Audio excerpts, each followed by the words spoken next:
As someone who's played video games his entire life, it's nice to see more and more acceptance and encouragement of video games as a work of art. It wasn't even that long ago that video games were seen more as brain-melting pits of time and money, and while I can attest that it isn't 100% false, it doesn't mean that video games can't also be celebrated whenever they deliver a new piece of art to be appreciated by the masses for breaking new ground. While the foundation of survival horror had been laid by its predecessors, like Resident Evil and Alone in the Dark, Silent Hill marked an artistic turning point in the genre as it began focusing more on psychological horror with an emphasis on movie-style direction and haunting 3D environments rendered in real time. I generally don't even like horror movies, but I thoroughly enjoyed Silent Hill far more than I ever expected.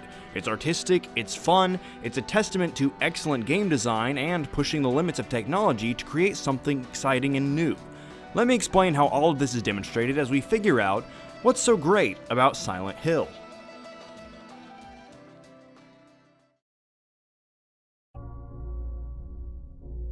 In Silent Hill, you find yourself in the unfortunate circumstances of Harry Mason, a single father searching for his 7-year-old daughter, Cheryl, who has disappeared in the town of Silent Hill after a car accident while the two of them were driving through.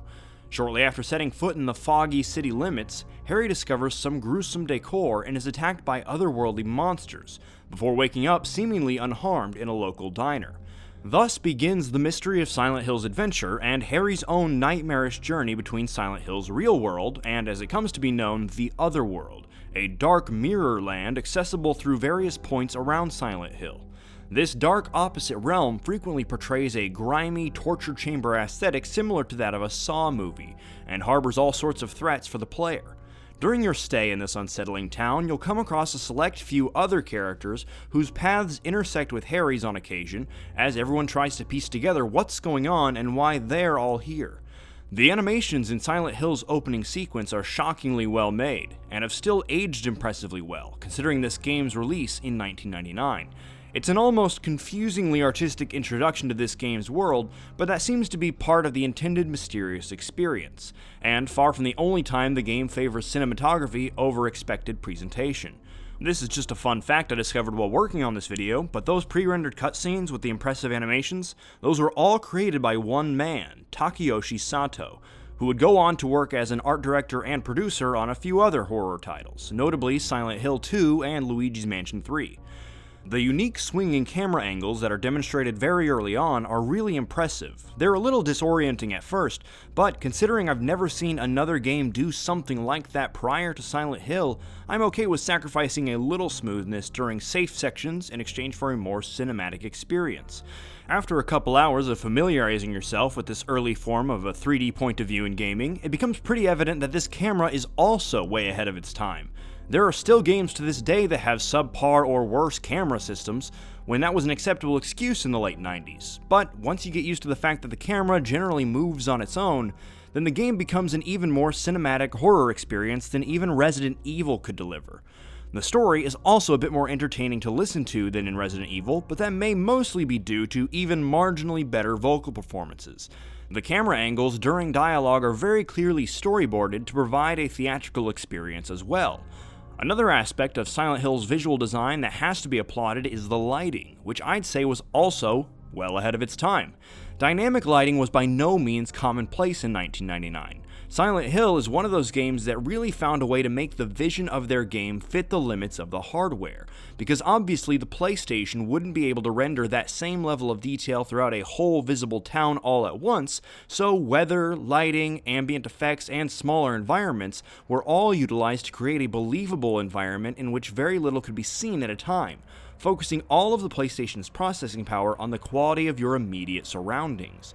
The snow and fog are great excuses for a shorter draw distance of the player's view, allowing for detailed models in a close setting rather than sacrificing memory on scenery. It took me a few hours of playing to realize, but it is notable how early this was for a game like this to have zero heads-up display, especially for a third-person adventure where anything from weapons to clues would need to be kept track of. I realized that Resident Evil also had no heads-up display, equally contributing to both games' cinematic visuals, but they also impressively contained whatever information you would need off-screen, including health, ammunition, inventory, and maps.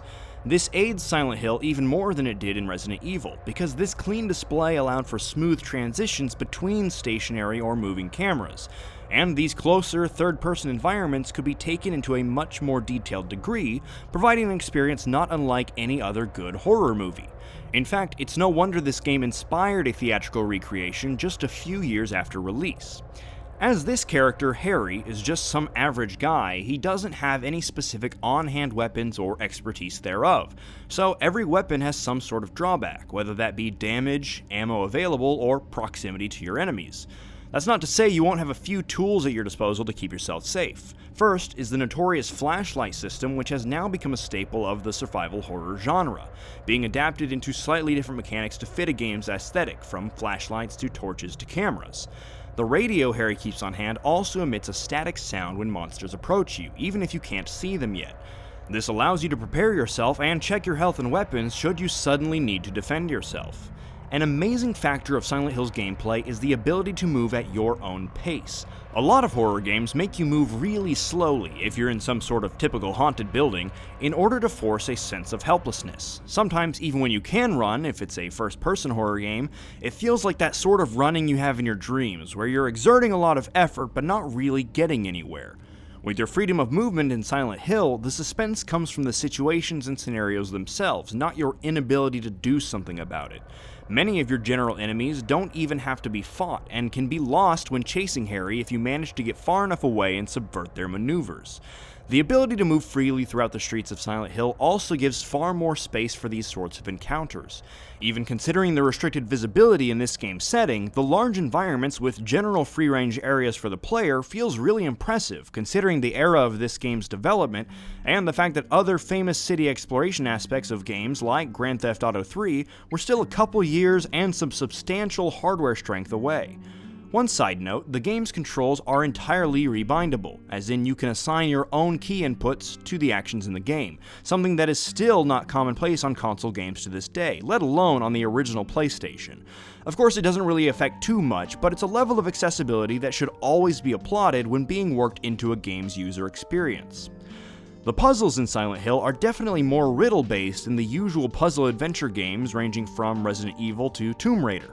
Most puzzles in many of those games simply boil down to finding some specifically shaped or colored items and then put them in the right slots, either now or later. But Silent Hill had more brain teasers and red herrings, requiring players to think a bit more outside of the box as they deduce information that won't simply be provided elsewhere in the game itself. Riddles are revealed throughout the game's many traditional horror movie locations, and from there on, the player, possibly having written these clues and riddles down to keep track of, will have to collect whichever puzzle pieces may be necessary and construct a solution themselves, as it won't always be as obvious as putting the square peg in the square hole. Here's something that I thought was just a weird personal interest of mine, but after I thought about it, I realized it actually greatly improved the experience of the game for me. That is, Silent Hill has an excellent map system. Now for me, I'm just a geek for maps apparently, and I love when games not only have cool maps to explore, but to actually fill out or contribute to. I've even mentioned in a couple previous episodes that whenever I'm playing an old game with a large world, like The Legend of Zelda, a few Metroidvanias, or old RPGs like Might and Magic, I'll draw out maps of the world myself. And while I enjoy map mechanics to an unnecessary degree, what it does in Silent Hill is not only gives players an easy way to keep track of their boundaries, objectives, and obstacles, but gives a sense of completion due to the visual additions made upon realizing a door is locked or finding a new point of interest. This also allows a far more detailed environment in terms of how many different buildings and rooms can be contained in Silent Hill by creating an easy system for players to generally keep track of where everything is.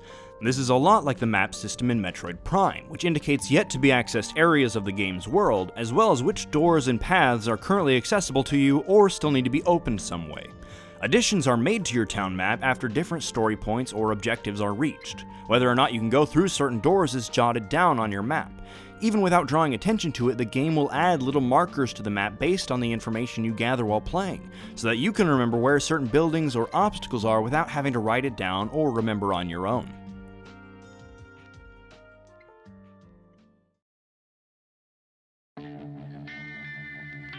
If you enjoy good horror movies, it's likely you'd enjoy Silent Hill.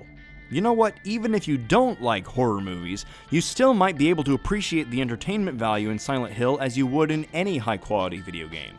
Konami specifically designed this game to appeal to Western audiences, adopting a more Hollywood-based portrayal of psychological horror over the more popular action arcade horror found in Japan, such as in The House of the Dead.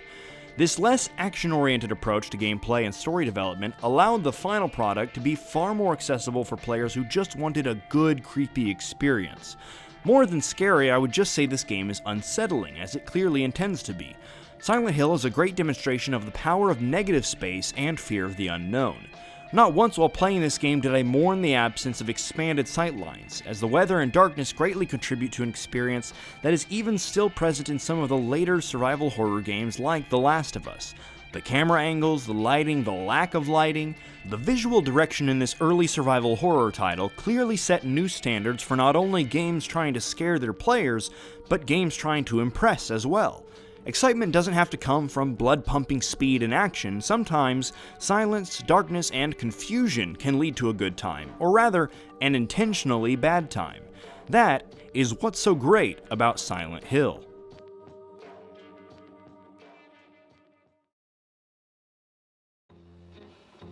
Thank you all for joining us on this episode of What's So Great About Gaming, as we searched all the dark corners of Silent Hill.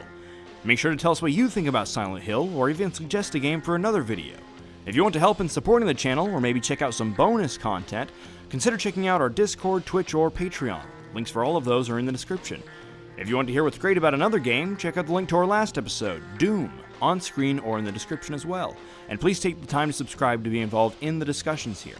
Thanks again for watching. Now go play a great game. We'll see you next time.